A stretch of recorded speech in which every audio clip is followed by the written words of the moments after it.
All right, it's 8:01, and then on ID rounds yesterday, Tom Martin said he waits till there's 40 people. So we have both. We're over 40 and it's 8:01.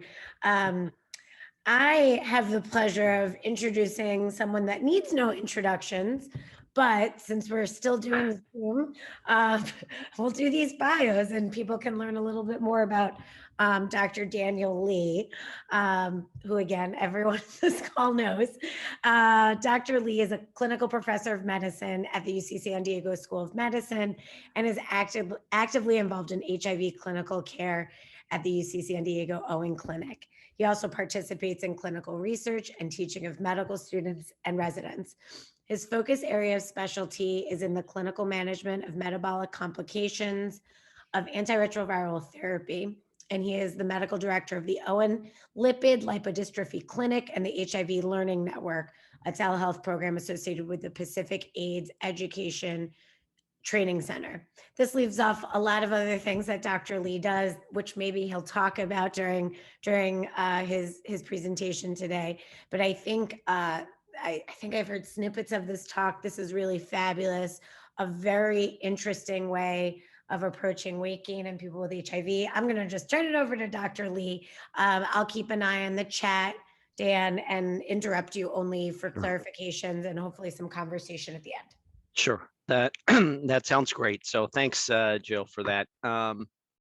So I was actually asked to do this specific talk for ACT HIV 2021. So I just thought I'd do this since I've already made the slides. I might as well present it here for rounds. And, you know, obviously this is a topic that is, you know, a popular topic these days. And since I spend time in my own lipid and lipodystrophy clinic managing a lot of this, I thought it would be helpful really to provide much more of a practical you know, talk about, well, what do you actually do? What do you talk about? What kinds of things, you know, do we actually do? So, so that's really kind of where this talk comes from.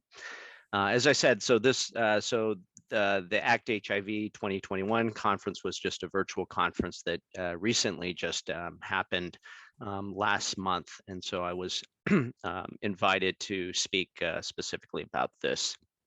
So here are the learning objectives. We'll do a little bit of initially just talk about some of the risk factors that can contribute to weight gain. But I think the focus will be more on, well, what can we do from a non-pharmacologic standpoint? And we'll get into a little bit more of the specifics, but then also we can talk about some of the pharmacologic options in regards to weight gain. And there's been a lot more, you know, I think exciting stuff in the world of obesity in regards to some of the GLP-1 receptor agonists that can be used. And so we can have a discussion about that. Now, I'm always curious to see what people are actually doing in their clinical practice. So I do have several disclosures here. I will be talking about one off-label disclosure and specifically regarding to growth hormone releasing factor for weight loss. It is not officially approved for that indication specifically. So I'm going to start with an audience response question. And so here we go. As an HIV care provider, you're planning to start the same antiretroviral regimen of your choice on 3 antiretroviral naive people with HIV. So you have 3 people there. Person number 1, 34-year-old male, HIV positive for about 5 years, CD4 about 280. Viral load of 145,000. Person number 2, 65-year-old female with HIV for 1 year, CD4 365, viral load of 28,000. And person number 3 is a 52-year-old male with PJP pneumonia, recent diagnosis of HIV last week, was hospitalized, CD4 of 25, viral load of 750,000. So the first question posed to you is, well, which patient do you expect to gain the most weight within the first year after starting ARVs? So I see Marvin has put up the poll, and we'll go ahead and just let people answer. and then we'll see what most people say, and then we can talk about this. So I'm so Marvin, glad that worked seamlessly. yeah. Right now, we're at about 46% voted. Okay, I'll let you figure out when to stop because I can't see how many people have voted. So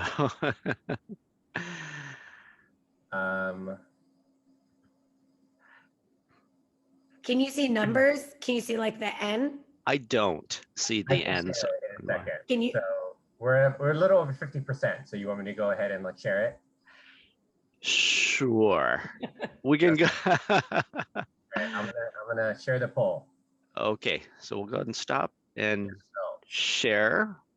There it is. Okay, so as you can see, most people said person number 3, about 60%. So we will talk about this. So I'm going to keep you in suspense, and then we'll talk about it, and then at the end of this particular section. So thank you, Marvin, for that.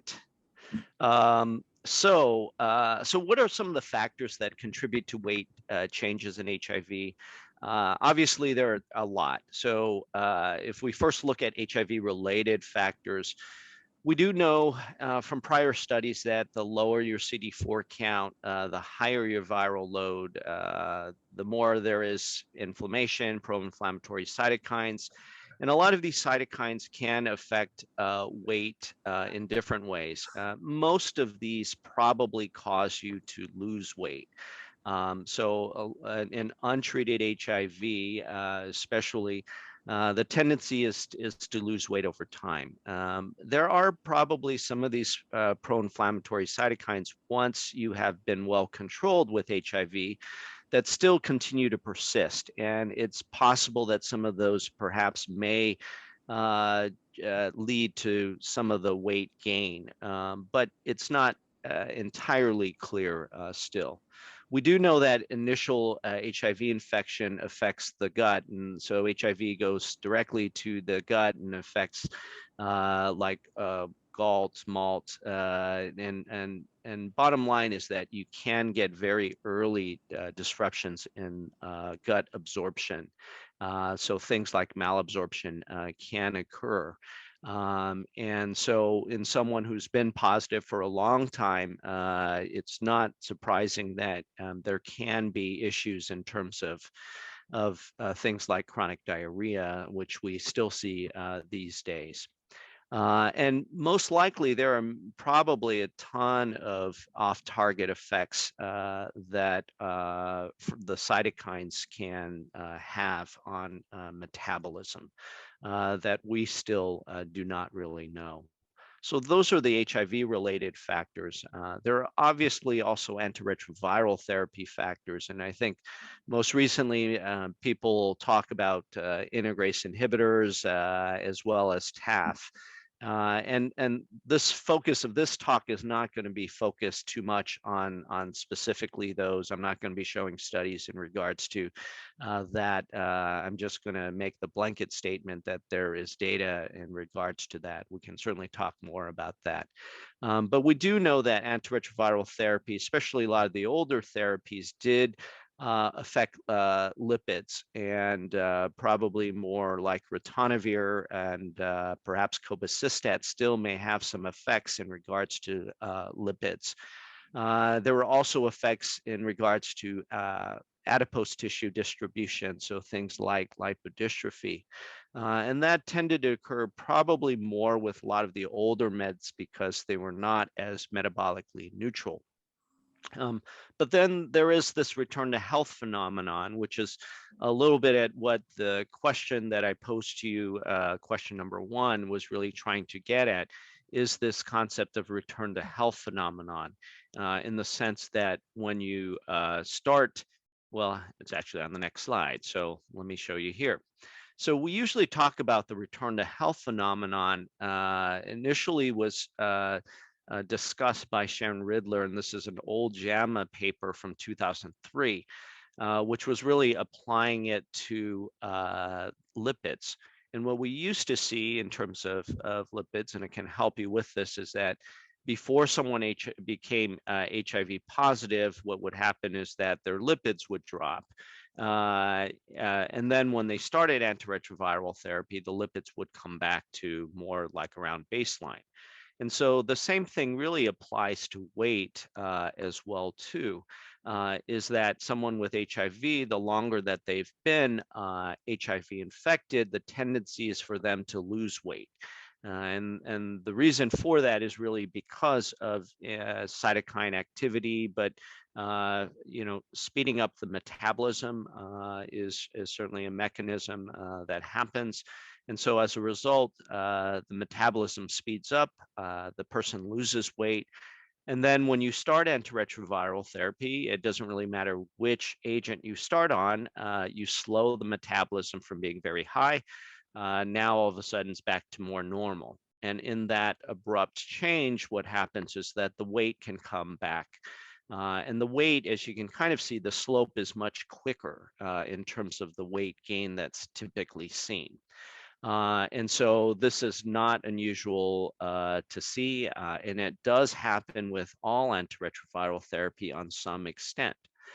So the longer you've been HIV positive, the more weight you've likely lost, which means then that when you start antiretroviral therapy, you're more likely to gain more weight. So Dan, this will, yep. Dan, there was one clarification question, if you're okay. So Octavio Vallejo asks, do alterations of blood lipids precede weight gain, or does weight gain bring lipid alterations? Yeah, so I think it can go in both directions. I mean, so lipid changes probably do not necessarily lead to weight loss. I'll put it that way. But the marker, if you look at hypertriglyceridemia, if the triglycerides go up, that can be a marker of, I think, increased cytokine activity. Interestingly, there are some older reports of relationships of alpha interferon levels related to triglyceride levels. So the higher the triglyceride levels were, the higher the alpha interferon levels, which would, be part of this cytokine, I guess, activity. In terms of then, let's say someone's lipids going up higher, then so let's say the triglycerides go higher. I think that it can actually then lead to more perhaps weight gain in the sense of the fact that triglycerides are precursors to fat. However, back in the early days when, people were, before they started antiretroviral therapy, we would typically see triglycerides somewhere 200, 300, 400 range, but you were not necessarily seeing that leading to, fat accumulation. In many of those cases, I think the effect of the alpha interferon and other cytokines was much stronger than the tendency for the hypertriglyceridemia to lead to fat accumulation. On the other hand, now I think once someone is well controlled and has an undetectable viral load, if they then do have triglyceride elevations, I think that can be a precursor to then more fat development. Was there another question, Jill, on that, or? No, that was it. That was great. Okay. Thanks. Okay. So, so this study basically talks about this weight gain and is trying to make the point of the difference between what is called a healthy weight gain, perhaps, versus an unhealthy weight gain. In terms of the healthy weight gain, they're actually considering more like this return to health weight as being a healthy or desirable weight gain. And then anything more than that is considered an unhealthy weight gain. And so there's this cartoon here that on the right here suggesting that if someone is placed on, so you have someone on the left here that is untreated HIV, you get them on antiretroviral therapy, everyone regains weight and they're back to their healthy kind of weight. The difference is that with older antiretroviral regimens, then there was this tendency to cause more of this lipodystrophy type of picture in terms of peripheral lipoatrophy, some central obesity, versus the modern antiretroviral regimens. The person stayed more, quote unquote, more normal. But what the difference is that these days we live in this modern obesogenic environment. And I'm not going to show you data, but there was very good data and slides from John Kurth, who had actually done a presentation at CROI the year before, which kind of showed this parallel between, well, obesity and relationships with, other things like hypertension, diabetes, heart disease, other medical conditions and their relationships. And so this is just kind of making this distinction between what is considered perhaps healthy versus unhealthy. I'm not sure it's as simple and exactly like this, but I think it's not a bad model to at least try to explain some of this. But bottom line is that if you have excess fat, that can place you at risk for things like metabolic syndrome, which then lead to other complications, diabetes, cardiovascular disease, et cetera. Of note, because we're actually in the COVID era these days, I think that we're seeing tons of weight gain in relation to COVID and decreased activity, et cetera. So I think, the picture is a bit muddied right now. So what other factors contribute to weight changes? Well, of course, there are patient factors. There are host factors as well, too. As we all age, our metabolism slows down, which then leads to a tendency to gain weight.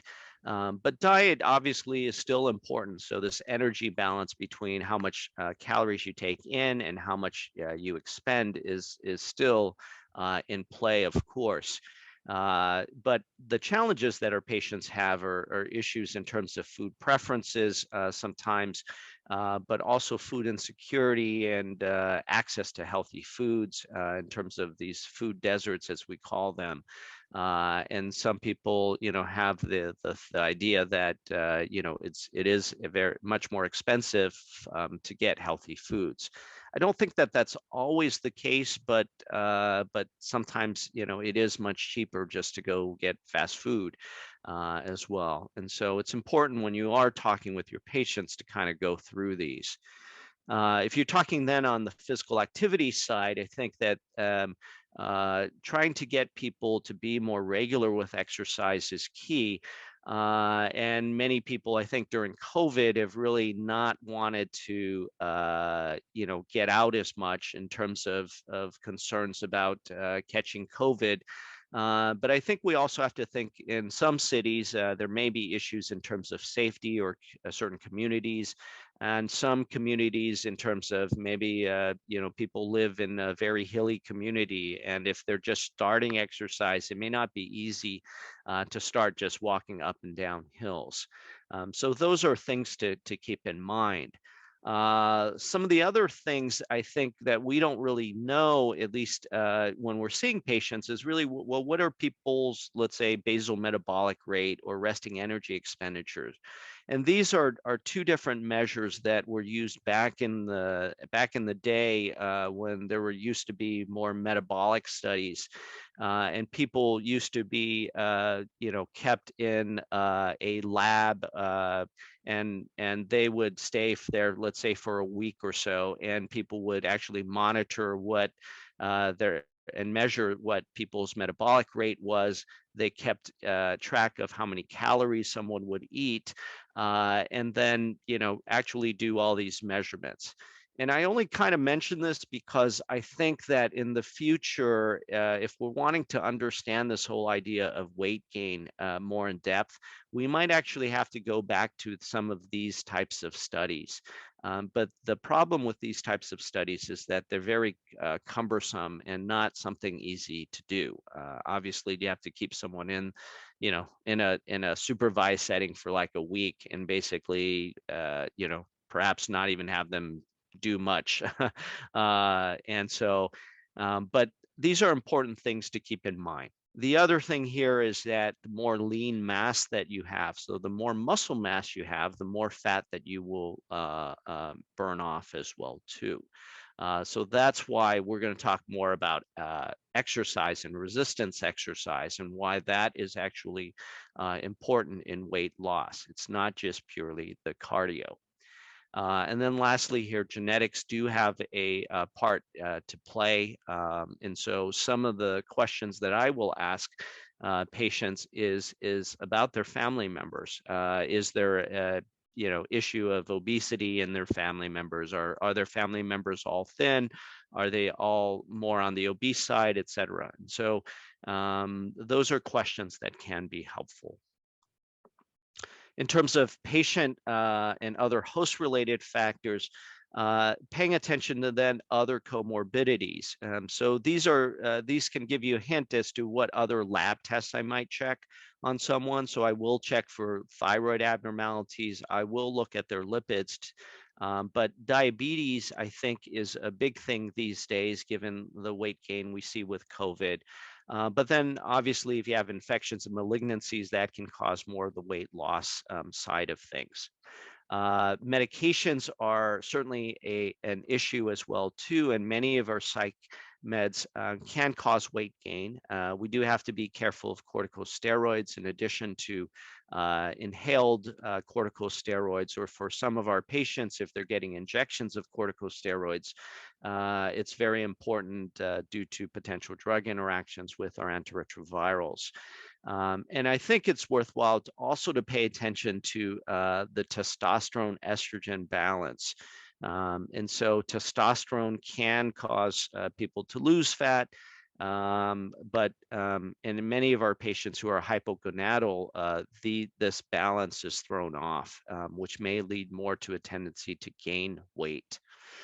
In terms of other habits, so smoking, alcohol, illicit substances, we know sometimes can affect weight in different ways, and keeping in mind the consequences of whether they're actually using these substances or either they're stopping. So for instance, people who stop smoking oftentimes still have this oral fixation, so we have a tendency to see more weight gain.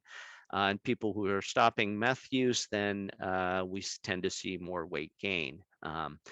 And then lastly, adipocytokines. So these are cytokines that are made by fat, and growth hormone levels may be important to know about. And so there are relationships in regards to leptin.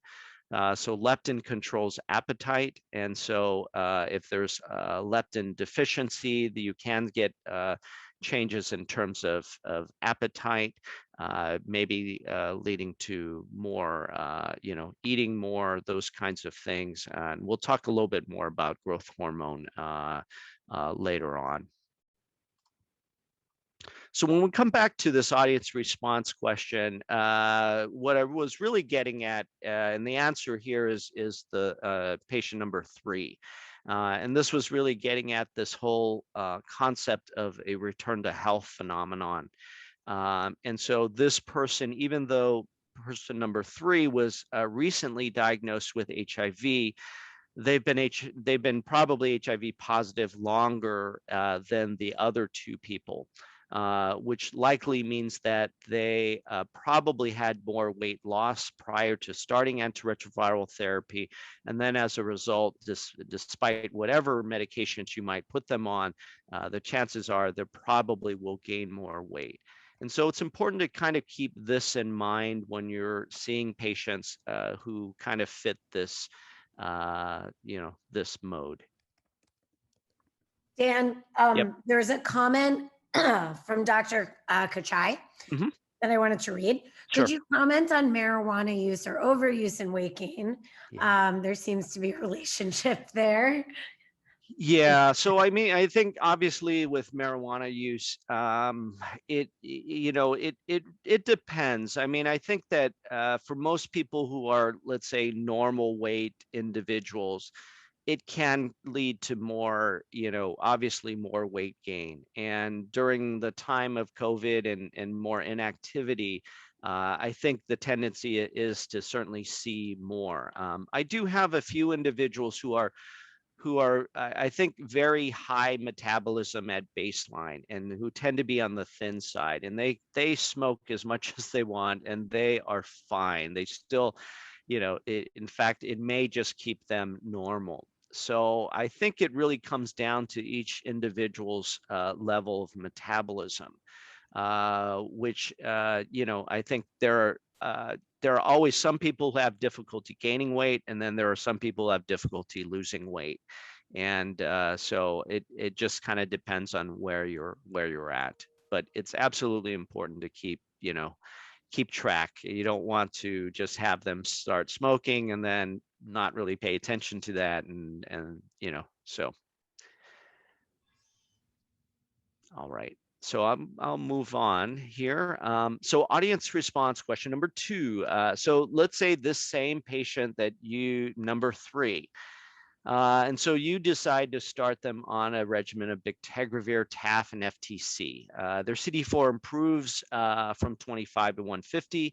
Viral load gets undetectable, no big surprise. The weight, however, rises from 150 to 180. And he's concerned about getting more obese. And you ask him, and he says his normal weight is about 170 pounds. So the question is, what do you advise at this time? So Marvin, if you can pull up the poll. Is it diet and exercise? Is it diet, exercise, and behavioral therapy? Or would you actually go all the way and start with pharmacologic therapy as well, too? So we'll give you a few minutes, and while people are doing that, I'm going to scan the chat. Yeah, Dan, there were a couple guess of questions I was going to put towards the end for you. Okay. They seem that like case- bigger dialogue-y questions. Okay. In that case, I will not look at it. Yeah. Sorry. If you want to okay. answer. No, Okay. it's fine because Okay. I think time-wise, Yeah. I think I'll still have time, so it'll Oh, be and fine. Ron is leaving, though, he said. Ah, I don't Ron know. is leaving. I mean, it's a very interesting question. Okay, what is Ron's question? Ron's question is, obesity has been called a transmissible disease, spreads through social networks. Do you tell people to get new No, I think in the era of non-fat shaming, I don't think that, but so in the sense of being transmissible, I guess you could say that, if you're with people and people who like to eat, then you tend to go out and eat. And I think we are social, people in general. And I think a lot of our eating is social. We tend to eat with people, we talk with people, etc. And so I think that, there are those potential issues. I think people should be a little bit careful if, it's kind of like even with alcohol, some people, and smoking, some people only eat or smoke or in specific settings. So only when they eat, for instance, or after they eat, they have to smoke. And so I think it's being aware of people's tendencies. I think it's important to ask, but I don't think it's technically, let's say, transmissible from that standpoint. And just so that you know, Ron, I will be talking about our study with Tessa Moreland a little bit later. So I don't know if Marvin, you still have the answer to this question in terms of what people voted. You took it off. I don't see if it still shows up. Yeah. Okay. So good. So 44%. So we got a split between just diet and exercise, and then diet, exercise, and behavioral. Good. So go ahead. We can stop the poll, and we'll come back to that. So what options exist for managing weight gain? And so first I'm going to talk about the non-pharmacologic stuff, but really what are the benefits of weight loss? So what can you tell your patients, right? And so these are actually some data taken from the NIH, and there's actually this good reference here is a good one if you get the chance to look at. And I think this is the last obesity expert panel was in 2013, so it's been a while. But if you lose about 2.5 to 5.5 kilos at about 2 or more years, achieve a lifestyle treatment, you can reduce the risk by about 30 to 60%, which is actually pretty big. And so 2.5, you're probably talking somewhere from 5 to 10, 12 pounds. And so the usual reduction that I try to tell people is just a pound a month. Is really is something I usually tell people. So it's not like this huge difficult goal, 1 pound in 1 month. And it's also something that is, I think, achievable for most people.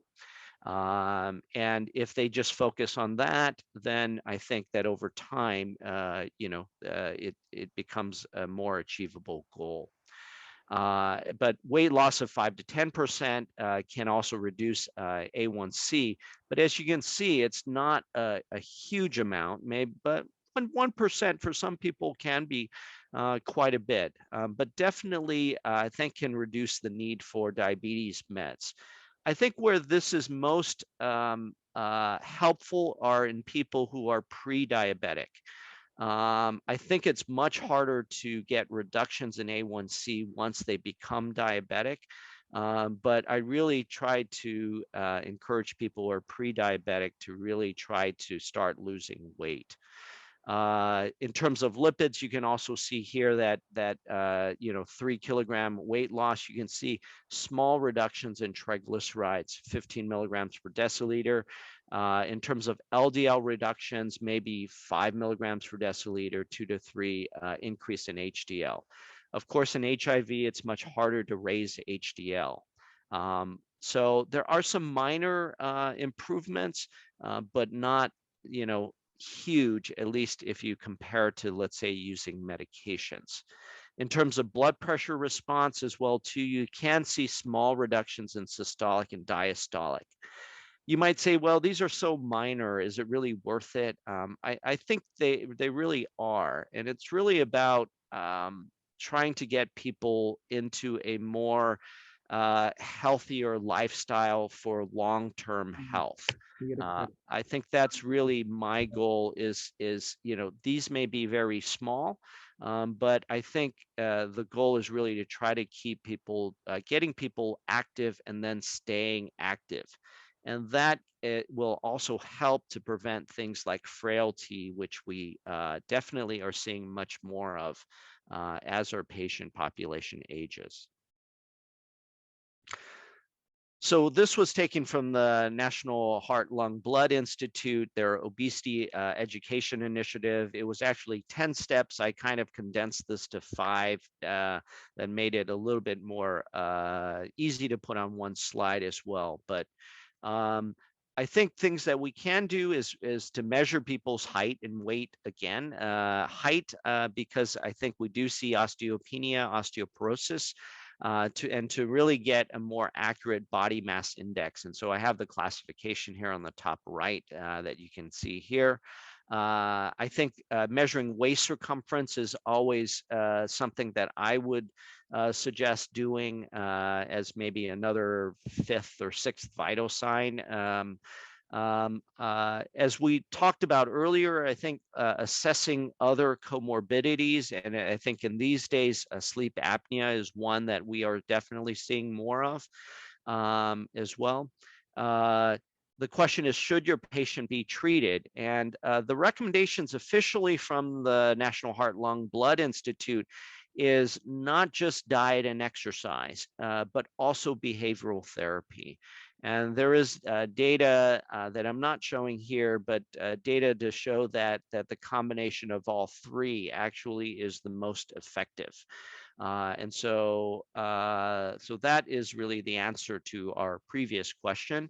And then bottom line, is the patient ready and motivated? And this is really kind of the challenge for most patients, is motivation. And so then it may require things like motivational interviewing to try to get people to understand why losing weight is important, and what what improvements can be made. And I think then objective measures in terms of whether it's improvements in the actual weight when they get weighed, or reduction in waist circumference, improvement in lipids, improvement in blood pressure. I think those are all important things to help keep people motivated. In regards to things like diet, the recommendations are to reduce caloric intake by 500 to 1,000 calories per day from the current level. And so what does that translate? In terms of women, the recommendation is then a diet containing 1,000 to 1,200 calories a day. For men, it's 1,200 to 1,600 calories a day. The key, however, is that you want the calories to be low, but it can't be too low. If you end up being too low, and too low is considered under 800 kilocalories a day, what happens is then that then you will start to break down muscle as well as fat, and that is not what you want. So there is this balance. You want a reduction in the number of calories, but not too low. I think it's absolutely important, if you have access to a dietitian, to actually have them involved to talk about what is a healthy diet, and perhaps what how many calories are in certain types of foods. But taking into account individual food preferences is absolutely key. There can also be education done about food composition, labeling, preparation, portion size, those kinds of things.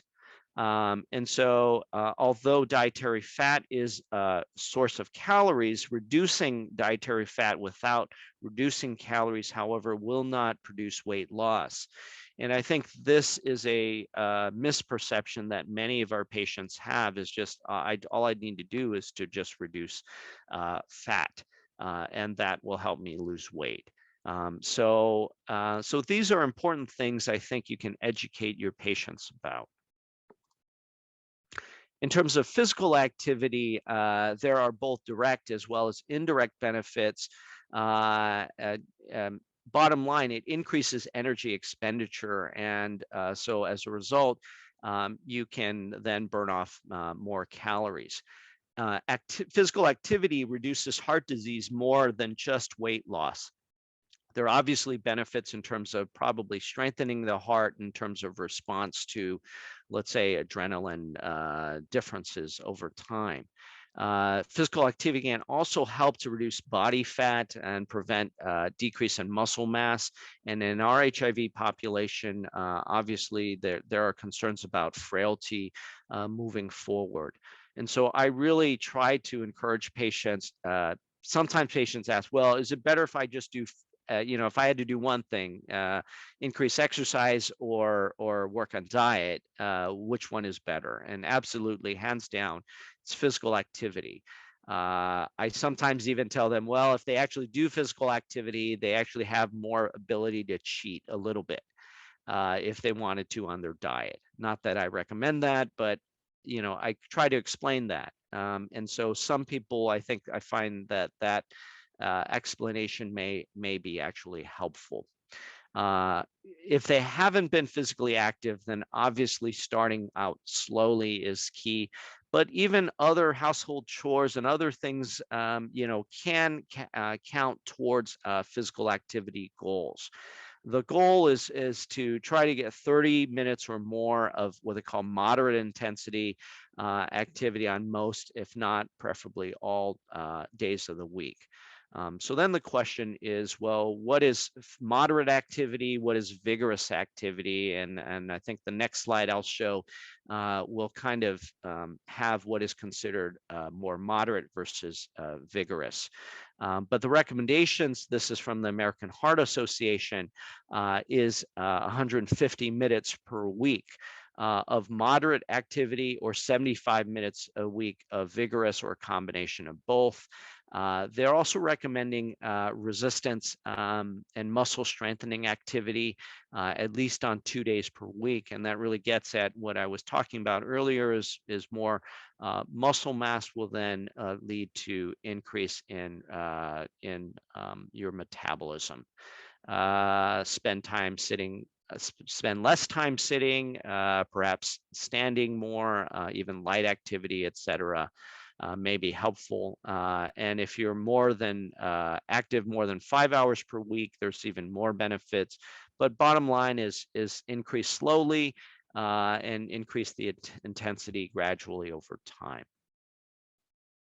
So what counts as moderate activity? So on the top here is moderate intense activities, and then vigorous on the bottom. And so even things like walking briskly, bicycling slowly, some forms of yoga, line dancing, even general yard work, etc., or like water aerobics count as moderate intensity. Vigorous activities you can kind of see are much heavier, types of activity, but even more heavy yard work, so digging, shoveling, etc., with heart rate increases can actually count as much more, vigorous, intense activities. So this just kind of gives you a sense. There's more things if you take a look on the American Heart Association, but I know, I before I did this talk, I didn't know necessarily what's moderate and vigorous. So I thought this would certainly be helpful for people to know. Dan, I'm Yep. a little bit disappointed not to see sex on that list, which Yeah, probably a lot of our patients might use. that is a good question, and I will have to research that and find out where that falls. I guess it depends It on the depends, right? individual. Yes, totally. Receptive or insertive might be different. So I will definitely have to find that out for you Thanks, and Dan. report on a different lecture for several hours, I guess. Yes. So thank you. In terms of behavioral therapy, as I said, it's a very useful adjunct to already things, because I think we generally will tell them, yeah, definitely food, exercise, etc. But there are a variety of different behavioral strategies. So self-monitoring, so keeping track. And I think these days people have Fitbits and stuff like that. So that's very helpful, I think, to keep track of how many steps people are doing, etc. For some people, exercise is stress management, and I think trying to help them, especially if their relationships with stress and then food intake. So there are other things: stimulus control, problem solving, trying to help out with contingency management. A lot of cognitive behavioral therapy may be helpful as well, and social support. I think getting, walking buddies may be helpful, or, someone who's also trying to lose weight and watching their diet. I think those are also helpful as well. Keeping a diary, perhaps. So lastly, we'll get into more pharmacotherapy. And so pharmacotherapy has been approved by the FDA. And this is in general non-HIV, but including people with HIV, but just for general obesity. And some may be helpful for eligible high-risk patients, but usually are used in the context of doing everything else. And so the recommendations is that if lifestyle changes do not promote weight loss after 6 months, then pharmacotherapy can be considered. Officially, pharmacotherapy is limited to those who have a body mass index equal or over 30. or if you're under 27, then they have to have concomitant obesity-related risk factors or diseases, hypertension, diabetes, etc. And so these indications are important because so if you're thinking about trying to use any of these weight loss medications, they have to at least fulfill these. And so right now there are 5 FDA. In fact, actually, I think it's 6 because one just got approved the other day. But there's orlistat, lorcaserin, which was withdrawn, phentermine topiramate, naltrexone bupropion, as well as liraglutide. And so these can be used, and we can talk a little bit more about this probably in the discussion section. But we also have weight management clinic. And so for those who may not be as comfortable with doing this, it's worthwhile to also refer to a weight management clinic. And then lastly, there are surgical interventions that can be done. So, so bariatric surgery, but it's really reserved for people who have much more severe obesity. So body mass index over 40, or 30 over 35 with serious comorbid conditions. And so there's at least several types of surgeries that can be done, and it can provide medically sustained weight loss for more than 5 years in most patients. But like with anything, surgery does have a risk, and it's not known if these risks are greater in the long term or not. These types of interventions have not really been studied much in people with HIV. But bottom line, they do require monitoring for complications long term. But I think these are viable options in obviously more severe cases. So when we come back to this audience response question, the answer is number 2. And so not just diet and exercise, but really, I think introduction of behavioral therapy at least has been shown to be the most effective. And so if you have access to a behavioral therapist of some sort, then that would be the recommendation. So I have about, looks like 13 minutes or so. And so the last section, I think, will be the quickest section. But so let's take this last question. So this is the same patient we're talking about. And let's say after 3 more months, his weight increases to 200 pounds working on diet and exercise. Actually, let's change this to 6 months. So after 6 months or more, he is not really, his weight's still going up. And so which of the following interventions would you suggest? Of note, there is more than one best answer here. So, but I'm curious just to see where people are at.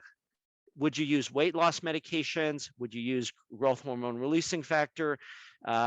Would you just refer to a weight management clinic? Would you just continue current therapy? And so diet, exercise, let's just say, or would you consider switching antiretroviral therapy? So we'll take a moment and see where people are. And Dan, just, you can look in the chat. There was a little chatter about that earlier. Okay. From Dr. Aldis and Dr. Balcom. So you can look Okay. at that. Okay, Dr. Nettie. Question 2, I would advise lifestyle and switch off TAF. Thank you. Yep. And I think, I know that with Nettie, you've had a lot more experience, I think, with having people switch off TAF. And we'd love to hear a little bit more about that at the end in the discussion section. She's gone, Dan. She's gone. Us. Okay. Okay. But we may have to get her back to talk. So okay. I kind of know her spiel, so I can probably speak for her. So Marvin, can we go ahead and stop the poll? And can we show the results? Okay, so interesting. 47% say switching antiretroviral therapy. So we will talk about that. And then 44% said weight management. So, all right. So we can go ahead and close that. We'll come back to that. So the last section, I just have put down just practical tips that I've learned. What do I do in my lipid lipodystrophy clinic when someone sends a patient with weight gain? Right. So definitely reviewing their evolution. I usually want to find out, well, what is their normal weight? What is their normal waist size? Just to get a sense of where they were before infection, HIV infection, and then how far they are from their norm, so to speak. I also asked them, well, when do they think they became infected? Not just the date of the diagnosis, because I think the date of the diagnosis doesn't really help me with determining return to health. And that's what I'm trying to figure out. So I try to figure out, well, even if they were, they've been positive for 5 years, do they think that they were actually infected longer before they became HIV or before they knew that they became HIV positive? So that's really kind of getting at the return to health. Obviously, reviewing medical history, looking for other comorbidities that I've shown earlier, reviewing medications that might be contributors, and then, as I mentioned, asking about family members and their body habitus. If their family members are all thin and this person has much more, obesity or fat accumulation, then I'm tend to think that perhaps this is a real issue. Not to say it's not real in someone who, every family member is on the bigger side, but maybe they're just falling in line with their genetics. In terms of physical exam, trying to get more of a gowned weight, which is not the easiest thing to do in clinical practice, but also perhaps using the same scale because oftentimes their different scales have different weights, et cetera, even though they might be standardized. Getting waist and hip circumference, so using a tape measure if you can. Looking for actually lipodystrophy, because I think the issue when someone comes in with, let's say, weight gain is trying to make this distinction. Is it obesity? Is it more lipodystrophy? And so you can do the pinch test, which I know I've talked about before. And so if they really can't pinch much, so the tendency is if there's a lot of subcutaneous adipose tissue, I may be more inclined to think it's more obesity. If they have less pinchable subcutaneous fat and a bigger belly, then maybe it's more of visceral adipose tissue. And so other hints you can try is, let's say, look at their belly button. Is there more fat above the belly button? Maybe more visceral fat. If it's below the belly button, it may be more subcutaneous fat and more likely to be obesity. These are just some things that might be useful and helpful. In terms of labs, I oftentimes, if someone is weight gain, I will be looking for things like prediabetes, insulin resistance, those types of things. So you may check an A1C to start kind of tracking that. Sometimes I do a fasting insulin level and sometimes oral glucose tolerance test. I don't oftentimes do that too often just because, it's kind of an unwieldy test. They have to come back after a few hours, those types of things. But if you talk to the purists, the endocrinologists, they probably prefer something like an OGTT. Look at lipids, look at thyroid, look at testosterone levels as well too. And if those are off, then it's worthwhile to also treat those. In terms of then recommended interventions, diet, exercise, behavioral therapy, as I mentioned, is recommended for everyone. In terms of pharmacologic therapy, I think it is optional and really depends on what you think is driving the weight gain. For me, if I think that there is abdominal lipohypertrophy or lipodystrophy, then I do actually consider growth hormone releasing factor as it really is formally indicated for lipodystrophy. However, I always make it clear that growth hormone releasing factor is weight neutral. If you look at the studies, there is not any weight loss officially, and it is partly because you gain muscle mass and you probably lose some fat mass, and it evens out. So officially, it is not indicated for weight loss. So I make sure patients know that up front. With that said, anecdotally, I have seen some people do lose some weight sometimes on growth hormone releasing factor. And then If there's evidence of insulin resistance or prediabetes, then I might actually use like liraglutide. And I think recently semaglutide, the other one, was just recently approved just last week for weight loss and obesity. If there's no evidence of either, then maybe you can use some of the other ones that were on that list of 5. You may also consider referring to weight management clinic. Officially, switching antiretroviral therapy, which 47% of you guys chose, is not recommended, as it is unclear to have benefit at this time, but it is just unclear because there is no data.